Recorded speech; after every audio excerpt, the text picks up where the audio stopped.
DEEৰ অধীনৰ 4,500টা LPP নিয়ম পদৰ এটা গুৰুত্বপূৰ্ণ আপডেট ভিডিঅ'টোৰ যোগেদি জনাব বিচাৰিছোঁ। 4,500টা LPP পদৰ প্ৰাৰ্থীসকলৰ আবেদন কৰা প্ৰাৰ্থীসকলৰ বাবে এটা ভাল খবৰ। অহা 26 জানুৱাৰী তাৰিখে প্ৰকাশ পাব এই 4,500টা LPP পদৰ ভেৰিফিকেশ্যন লিষ্ট আৰু এই পদসমূহৰ বাবে অহা 28 জানুৱাৰীৰ পৰা ফিজিকেল ডকুমেণ্টছ ভেৰিফিকেশ্যন ষ্টাৰ্ট হ'ব।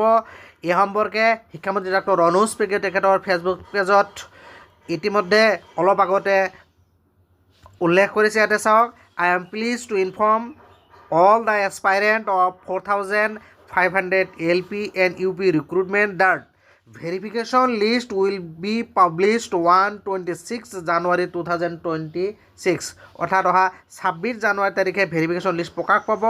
And physical documents verification will start from 28 জানুৱাৰী 2026 28 জানুৱাৰীৰ পৰা ডকুমেণ্টছ ভেৰিফিকেশ্যন ষ্টাৰ্ট হ'ব।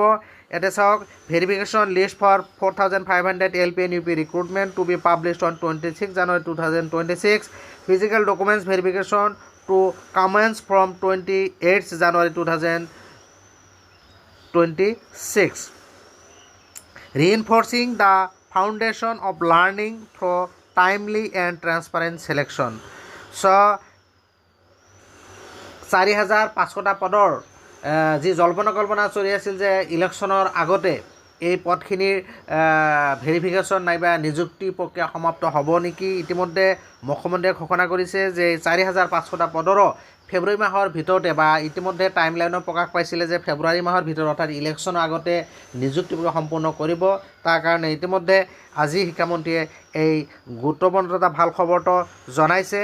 অহা 26 জানুৱাৰী তাৰিখে LPPৰ যি ভেৰিফিকেশ্যন এই ভেৰিফিকেশ্যন লিষ্ট প্ৰকাশ পাব আৰু 28 জানুৱাৰীৰ পৰা ভেৰিফিকেশ্যন ষ্টাৰ্ট হ'ব, ডকুমেণ্টছ ভেৰিফিকেশ্যন ষ্টাৰ্ট হ'ব।